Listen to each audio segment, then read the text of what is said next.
Assalamualaikum warahmatullahi wabarakatuh. Selamat datang kembali di channel Jagat Tengah Wengi. Dan pada kesempatan malam hari ini, gua akan membawakan sebuah kisah yang ditulis oleh seseorang dengan nama @mwv Mystic. Cerita ini ditulis dengan judul Rimbun.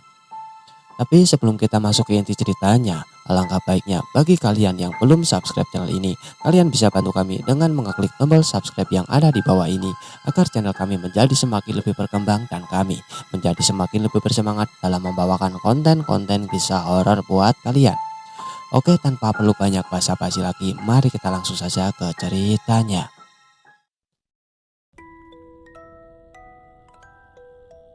Bulan Mei tahun 2017. Hari itu, seperti biasa, selama perjalanan ke Bogor dari Jakarta via kereta, gua selalu habisin waktu dengan main handphone, scroll-scroll timeline Instagram sambil dengerin musik dari Spotify. Sampai akhirnya, tanpa sengaja explore, gua ngasih rekomen sebuah akun yang share cerita-cerita perihal jin. Gua pun tertarik untuk baca salah satu judulnya dan akhirnya tenggelam dalam cerita-cerita di akun itu sepanjang perjalanan gua. Gua saat itu sadar bahwa orang-orang yang berinteraksi dengan bangsa jin itu banyak dan udah gak bisa dipungkiri lagi. Sampai akhirnya gua pun kepikiran untuk share kisah pengalaman gua sendiri dan mungkin nantinya akan dapat solusi terbaik atas apa yang gua alami. Kenalin, nama gua Rama. Itu nama asli gua dan gua gak keberatan jika nama ini ditampilkan karena gua memang full mengenai apa yang gua alami selama ini.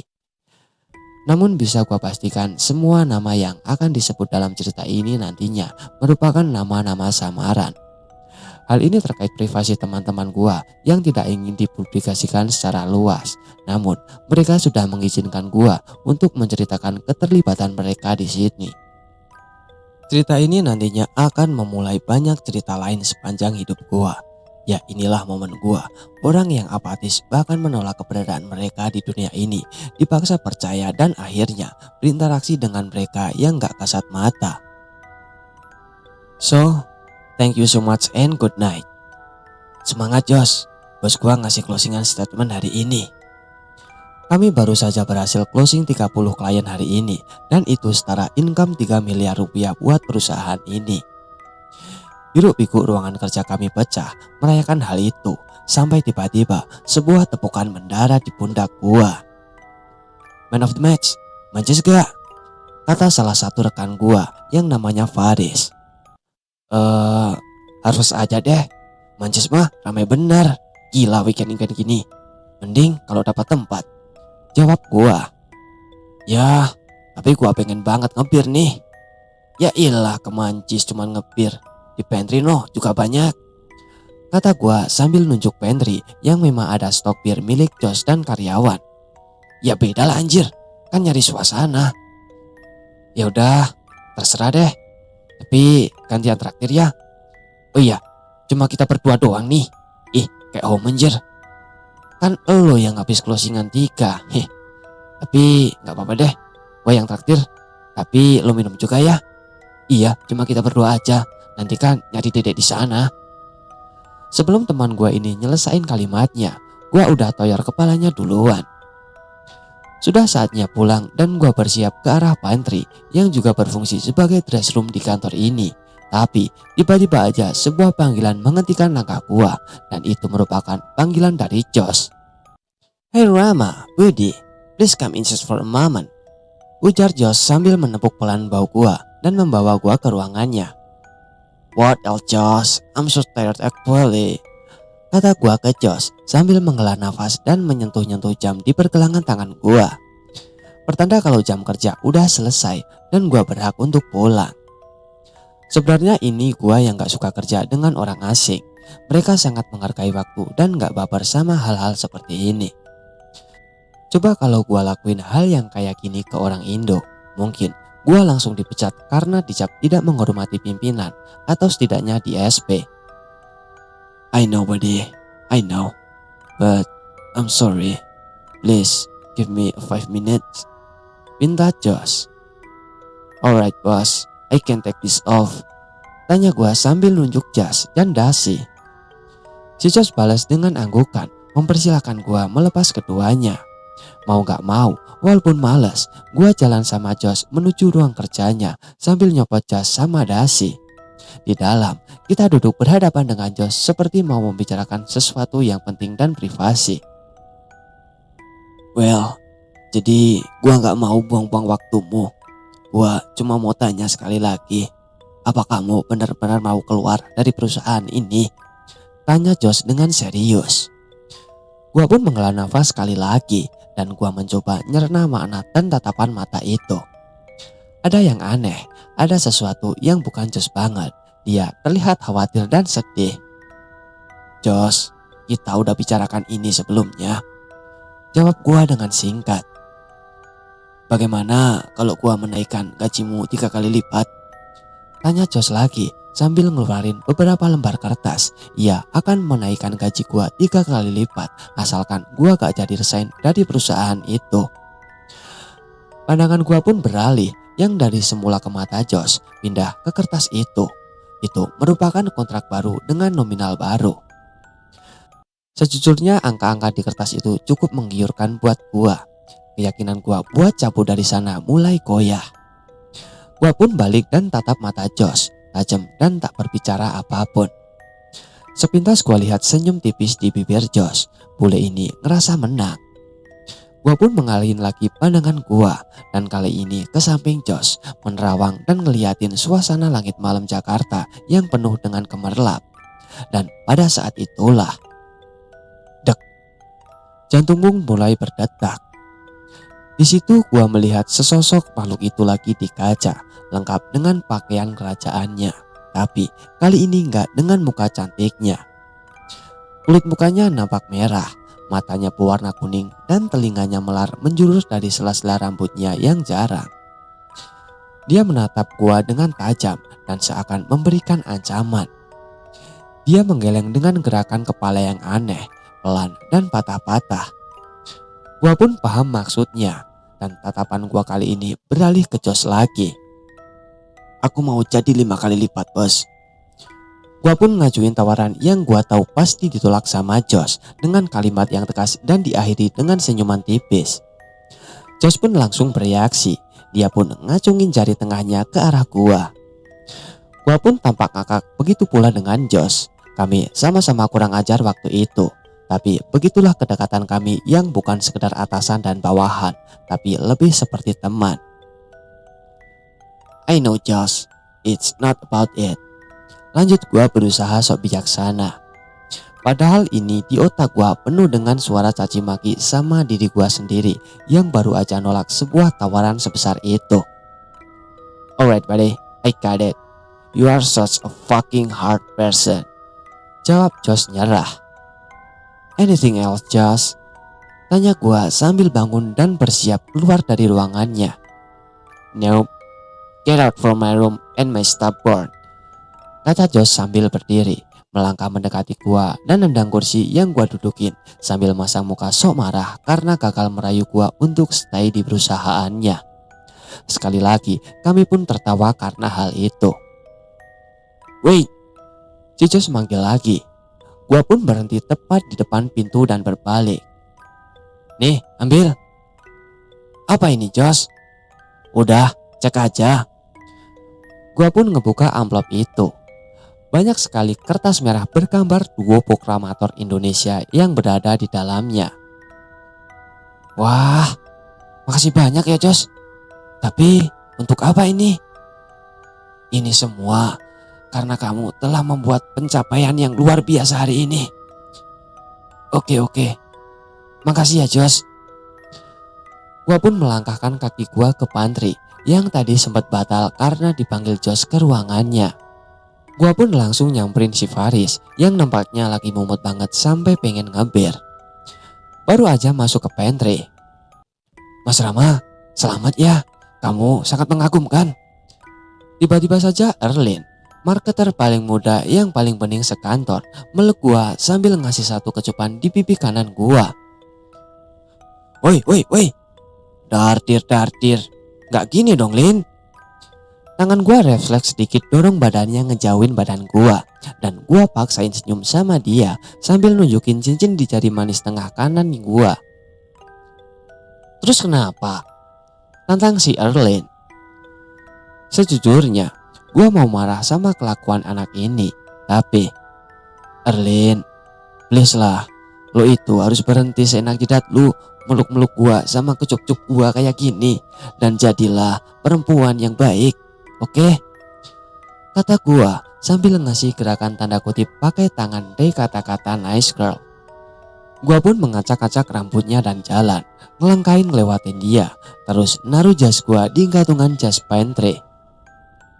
Gak mau, aku maunya jadi bad girl kalau sama kamu, Mas. Rayu Erlin yang memang begitu ke gua sejak kami akrab. Ih, dasar orang gila. Tuh sama si Faris aja yang habis batal nikah. Biasanya kan kalau cowok lagi begitu pasti jadi bad boy. Nah pas deh tuh, kata gua sambil menunjuk si Faris. Si anjing, kenapa lu jadi bawa-bawa gua batal nikah? Tapi iya bener juga sih Lin. Lu mau gak jadian sama gua? Gantengan gua juga lo daripada si Rambo. Tanya Faris dengan muka ya gitulah. Idih, Oga sama Mas Faris mah mesum, jawab Erlin polos. Gua pun ngakak. Mampus lo. Gua nyumpain Faris puas. Dasar lu Ram. Udah yuk cabut, gua udah booking tadi nih. Gua pun langsung melototin Faris. Kata booking itu masalahnya. Kalian mau kemana? Tanya Erlin setengah teriak. Ini si Faris abis booking cewek buat nemenin dia di kosan, jawab gua ngasal. Gantian Faris yang melototin gua.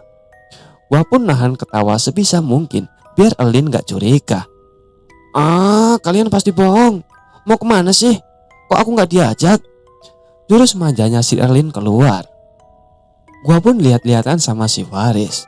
Dan beberapa detik kemudian gua naik turunin bahu dan kerutin alis gua sebagai pertanyaan tanpa suara ke Faris. Gimana? Kasih tahu nggak? Faris pun balas jawab dengan ngangkat alis dan mengangguk. Ini cuman kemancis kok. Si Faris pengen ngebir sambil nyari jodoh, jawab gua akhirnya. Ikut, teriak si Erlin. Iya, tapi jangan mabuk nanti ya, kata si gua. Dikit, boleh ya? Enggak. Ih, kenapa sih? Males gotongnya soalnya. Gua pun jawab ngasal. Singkat cerita, pergilah kita bertiga ke Mancis. Faris sama si Erlin minum lumayan banyak, sementara gua mabuk kopi. Faris menggalau ria dengan cerita gimana dia baru aja batalin pernikahannya. Berkali-kali mata gua ngeliatin minuman yang diminum sama Erlin dan Faris. Shit, rasanya gua pengen banget minum lagi dan ketawa-ketawa lepas seolah beban hidup gak ada sama sekali. Emang dasar setannya, paling gak seneng lihat orang tobat. Tapi gua udah komitmen sama diri gua sendiri dan istri gua untuk berhenti minum. Gua pun mau berubah menjadi yang lebih baik. Walaupun masih sedikit demi sedikit dan berproses. Contohnya tetap ngebar tapi nggak minum. Si Erlin pun kayaknya ngeh kalau gua lagi ngeliatin minuman mulu dan tiba-tiba dia nyeletuk. Udah sih mas, ayo minum bareng. Dikit aja. Tiba-tiba dia nyororin gelas ke depan mulut gua sambil ngerangkul punggung gua. Gua pun refleks lepasin rangkulan Erlin sambil geleng. Udah dong Lin, kalau Rama gak mau jangan dipaksa mulu. Gak gitu caranya kalau lo nongkrong sama kita. Tiba-tiba si Faris ngebelain gua. Ih, apaan sih Mas Faris? Ikut-ikutan aja. Tahu-tahu si Erlin sewot. Ya lagian lo dari tadi gitu mulu sih. Lo gak lihat tuh si Rama risih sama kelakuan lo. This is Indonesia Lin. Faris kepancing, nada bicaranya jadi naik. Gua lihat Erlin kesentak. Dia ngeliatin gua seolah bertanya, emang bener mas lo risih? Gua pun hanya diam aja, cuma senyum tipis. Oh maaf deh kalau ternyata aku cuma bikin risih. Aku balik duluan aja ya, jawab Erlin sambil bangun dan letakin beberapa lembar uang. Gua nahan tangannya Erlin, tapi dia tetap ngeloyor pergi. Faris kaget, gak nyangka reaksi Erlin bakal kayak gitu. Riz, cepat lu kejar dan minta maaf. Soalnya ini udah malam, nanti dia kenapa-kenapa di jalan. Mana naik taksi online kan tuh anak, kata gua. Tapi Faris gak bergeming. Lu aja deh, gua udah males drama-dramaan kayak gitu. Dia kan udah gede. Tapi si Faris, ya lu kan juga udah gede Riz. Kali ini giliran kata-kata gua yang nusuk Faris. Aduh, ya udah, lo tolong pujukin dia deh, pinta si Faris.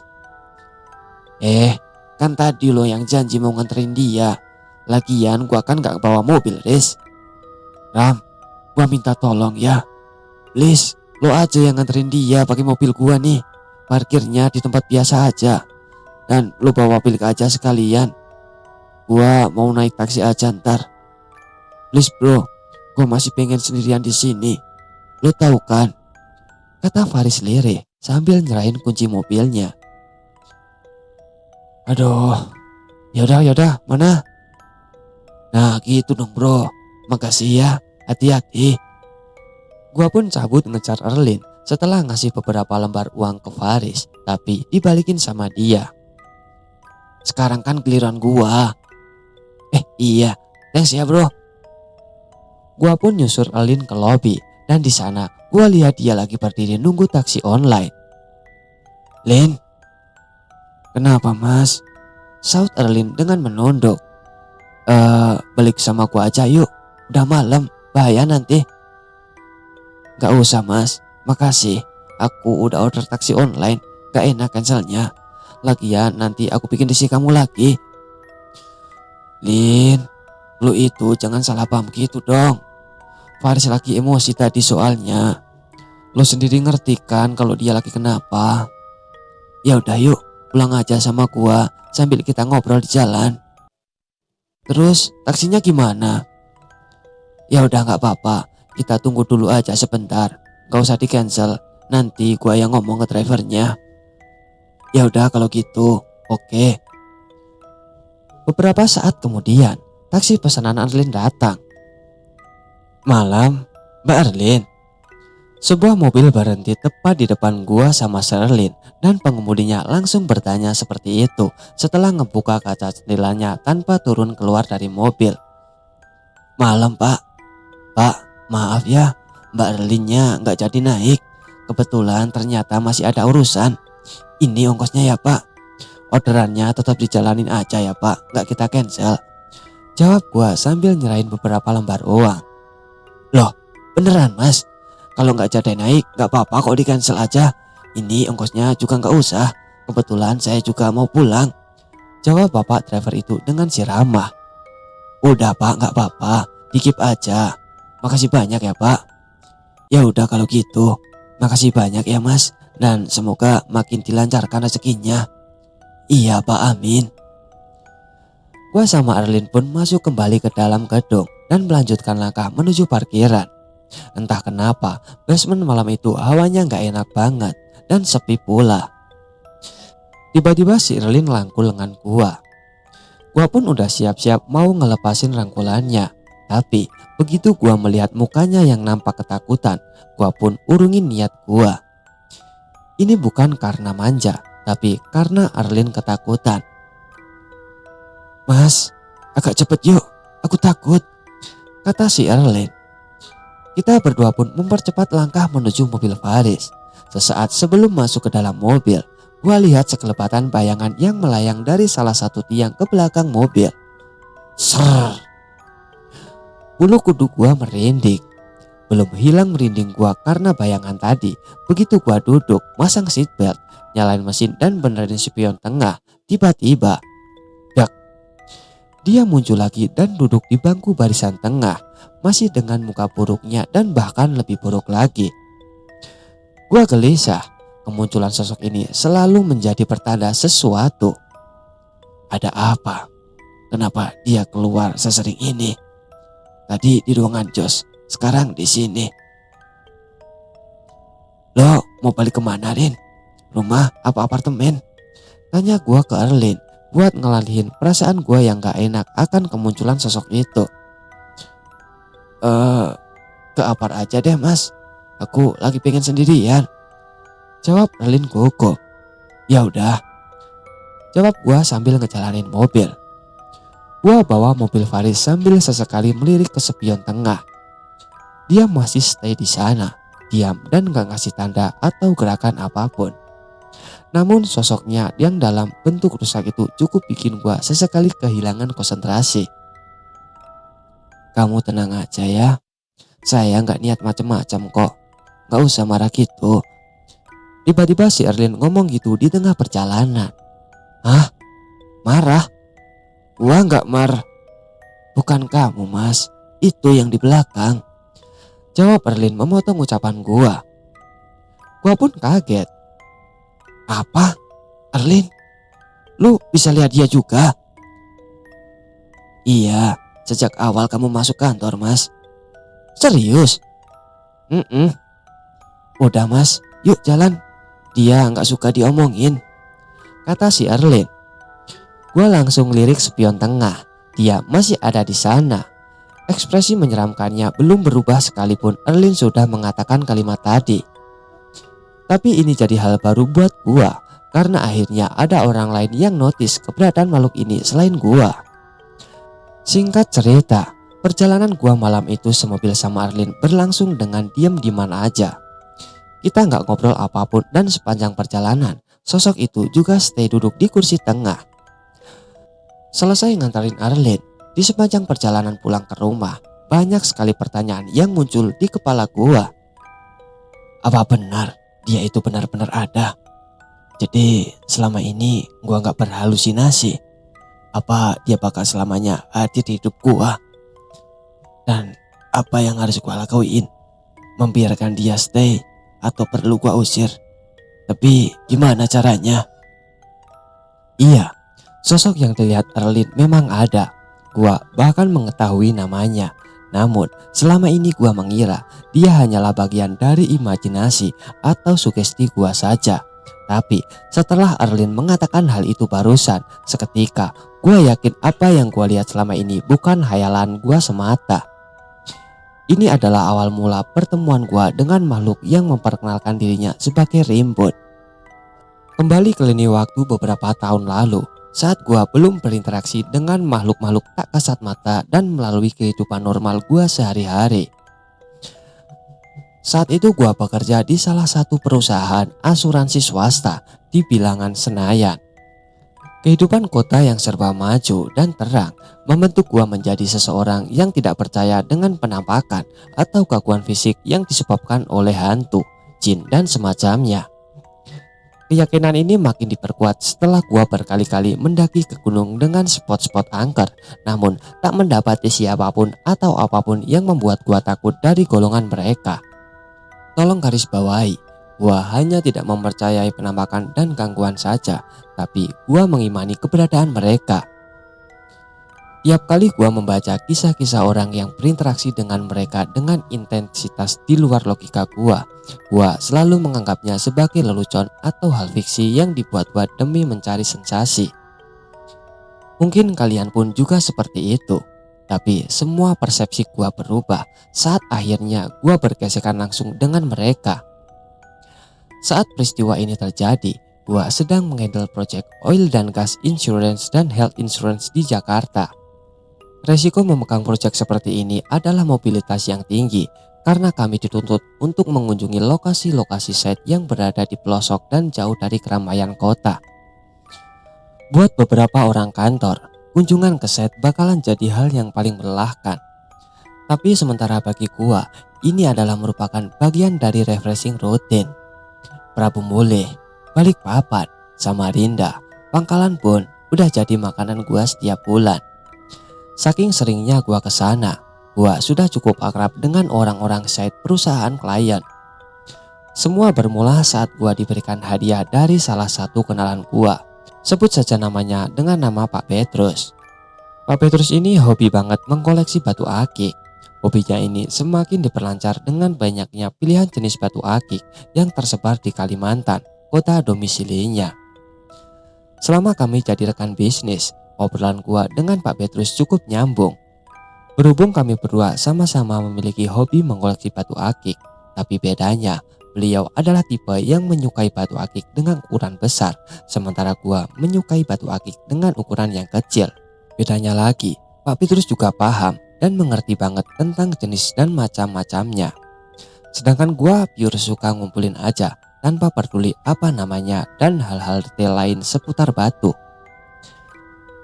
Hari itu, gua lagi batu-batu Pak Petrus beres-beres klaim asuransinya di Jakarta. Beliau bela-belain dari Kalimantan terbang ke Jakarta hanya untuk pengurusan itu karena ia tahu akan mendapatkan klaim yang nominalnya cukup besar. Gua bisa lihat rona bahagia di wajahnya saat menerima uang asuransi itu, dan sebagai rasa terima kasih, gua diajak oleh Pak Petrus untuk makan malam, minum, dan diajak ke salah satu lokasi hiburan malam yang kini sudah ditutup oleh pemerintah DKI Jakarta. Keesokan harinya, Pak Petrus kembali ke Balikpapan dan sempat berpamitan ke gua sebelum berangkat. "Ram, Ukut balik dulu ya." Pak Petrus sering memakai kata Okut sebagai kata ganti dari gua. "Iya, mau kemana sih Om buru-buru amat? Satu ronde lagi lah." "Okut harus balik nih, ada meeting sama tim offshore." Okut ada kenang-kenangan nih. Ini kesayangan Okut sih, tapi buat aja lo deh, gak apa-apa. Asal lo rawat yang benar ya, siapa tahu jodoh sama lo," kata Pak Petrus sambil ngasih sepotong kecil batu akik warna merah yang dibungkus tisu. "Wah, ini merah delima Om." Gua agak kaget lihat batu akik yang dia kasih. Memang gua nggak begitu hafal nama-nama batu akik, tapi khusus untuk merah delima gua pernah lihat sebelumnya. Makanya gua langsung ngenalin batu akik jenis ini, walaupun nggak tahu beneran merah delima atau bukan. "Iya," jawab Pak Petrus dengan singkat. "Serius ini buat Rama Om?" Gua masih heran karena pada saat itu harga merah delima lagi selangit. "Bawel lu, mau nggak? Kalau nggak mau ya udah, aku ambil lagi nih," ancam si dia. Maulah, mau Om. "Thank you ya Om, asli cantik banget nih batu," jawab gua sambil merhatiin si cantik. Iya, saat itu gua juga beri nama batu itu si cantik, yang akan jadi tambahan koleksi batu akik gua. "Iya, sama-sama. Ya udah, aku pamit dulu ya." "Iya Om, iya. Hati-hati ya Om." Seminggu pun berlalu sejak gua dikasih si cantik. Seperti yang gua bilang sebelumnya, gua tidak terlalu memahami dunia perbatu akikan. Jadi gua juga gak tahu ini batu akik merah delima asli atau bukan. Alasan gua menerimanya memang karena warnanya yang cukup berkilau dan menghormati pemberiannya. Gua sudah berniat mau pasang batu ini jadi cincin. Gua sampai pesan ring cincinnya sama teman gua demi mendapatkan pasangannya yang serasi dengan batu yang seindah ini. Selama belum terpasang dari cincin, si cantik gua taruh di dalam laci meja kerja kantor. Namun ada hal-hal aneh yang terjadi sejak si cantik berpindah ke tangan gua. Nyaris setiap hari Pak Petrus nelpon gua dan nanyain kabar si cantik. Dia pun nanya seputar kabarnya. Udah dipasang dari cincin apa belum? Nanya gua udah bersihin apa belum? Dan nanya gua lagi naruhnya di mana. Bahkan sampai nyuruh masang di ring yang bagus dan jangan biasa-biasa saja. Demi memastikan gua memasang ring yang proper untuk batu akiknya, Om Petrus sampai mau transferin dana buat biaya pembuatan ringnya. Di situ gua mulai berpikir, kenapa Om Petrus memberikan perhatian begitu besar kepada batu ini. Melihat perhatian Om Petrus sedemikian rupa dengan si cantik, gua sampai gak enak hati sendiri. Sempat kepikiran apa gua balikan aja si cantik ke pemiliknya. Kayaknya Om Petrus khawatir sekaligus sayang banget sama batu ini. Tapi waktu itu gua gak mikir aneh-aneh, dan menurut gua wajar-wajar aja kalau orang khawatir sama barang kesayangannya. Namun sudah saatnya gua untuk khawatir, karena kejadian yang agak janggal mulai gua alamin setelah gua numpuk-numpuk dokumen di atas si cantik. Hari pertama sejak gua mulai menumpuk barang-barang di atas si cantik, gua lembur hari ini. prepare tender sama salah satu oil company. Gua nggak lembur sendirian, ada tim marketing support yang ikut lembur bareng sama gua. Kita waktu itu lembur sampai jam 21 dan setelahnya anak marketing support balik duluan, sementara gua masih harus email ke head office oil company di United States. Mereka sempat menyuruh gua pulang bersama mereka, tapi gua menolak karena masih tanggung dan akhirnya gua sendirian di kantor tersebut.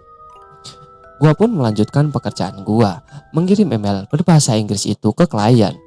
Namun pas gua lagi ngetik email, truk, gua dengar suara kursi kayu bergeser di ruang meeting.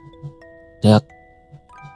Sebagai informasi, ruang meeting gua itu kursinya terbuat dari kayu jati solid tanpa roda. Selain itu, lantainya juga berbahan marmer. Jadi, kalau kursi di ruang meeting bergeser, pasti bunyinya berderik. Entah kenapa, seketika ada rasa takut nyelinap di hati gua. Padahal, gua nggak bener-bener sendirian di kantor itu karena office boy kami menetap tinggal di pantry. Tapi tetap aja di ruang kerja itu udah tinggal gua sendirian. Gua yang awalnya gak mikir apa-apa, tiba-tiba saja keinget cerita senior-senior kantor ini soal penghuni ruang meeting yang konon katanya bernama Mbak Susi. Gua gak pernah kelintas tentang ini sebelumnya, tapi tiba-tiba aja otak gua mengingat kisah-kisah Mbak Susi itu dan mulai kepikiran apakah sekarang giliran gua ditunjukkan eksistensinya sosok legendaris di kantor ini.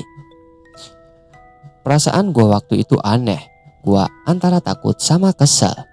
Apa iya benar ya rumor tentang Mbak Susi bakal gua buktikan malam ini? Tapi untung logika gua cepat balik. Dan entah dari mana, alih-alih takut dan bergegas pulang, gua justru dapat keberanian buat nyamperin ke ruang meeting. Gua pun berjalan dengan rileks dan coba tetap terus tenang. Walaupun jujur, gua gak siap dengan kemungkinan terburuk yang bisa saja terjadi saat itu. Ketika sampai di depan pintu dan sebelum pintunya gua buka, gua pun bergumam, ketemu deh lo sekarang, Mbak. Pas pintu gua buka, gak ada apa-apa. Ruang meeting dalam keadaan gelap gulita dan gua lihat ada kursi-kursi yang masih berjajar rapi. Akhirnya ruang meeting gua tutup lagi dan gua pun nyelesain sisa kerjaan gua lalu pulang untuk tidur nyenyak. Hari kedua. Hari ini masih harus lembur lagi. Tetap gak sendirian. Ada anak-anak marketing support ikutan lembur. Gua udah lupa sama kejadian semalam karena memang setelah gua cek gak ada apa-apa. Dan itu membuat gua cukup tenang dan tidak memikirkan berlarut-larut. Waktu itu sampai akhirnya kembali gua jadi orang yang terakhir di kantor karena harus email ke klien sementara marketing support udah pada pulang.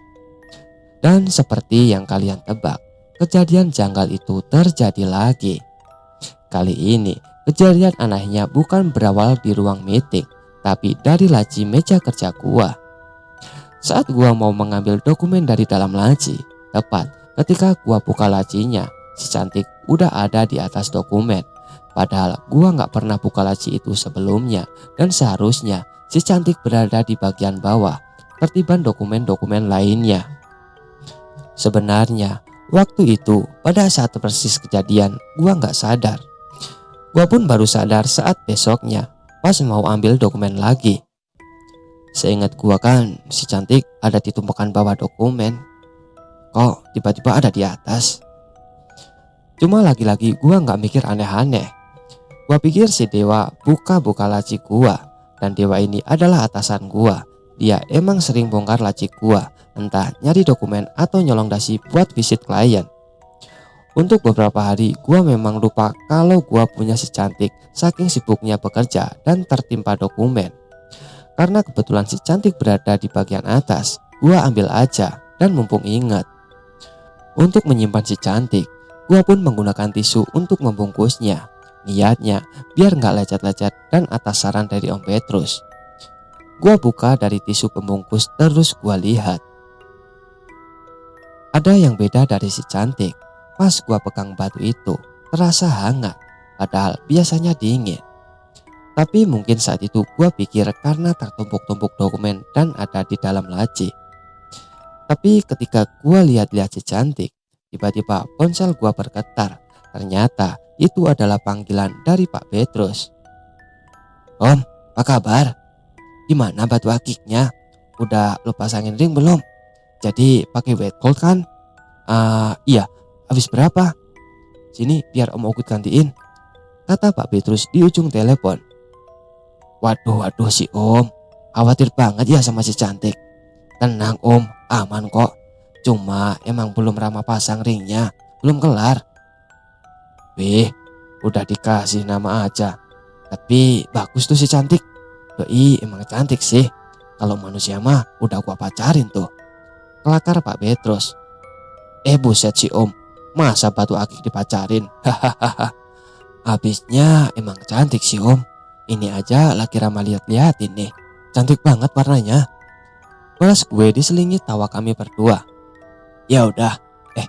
Emang lu masih di kantor Ram? Ngapain? Berani lu sendirian di kantor malam-malam kayak gini? Hebat lo. Kantor lo kan ada setannya gitu. Setan apaan sih Om? Cantik enggak? Kalau cantik sini deh, boleh kenalan sama Rama. Dan kalimat sampah gua itu langsung terjadi. Krek.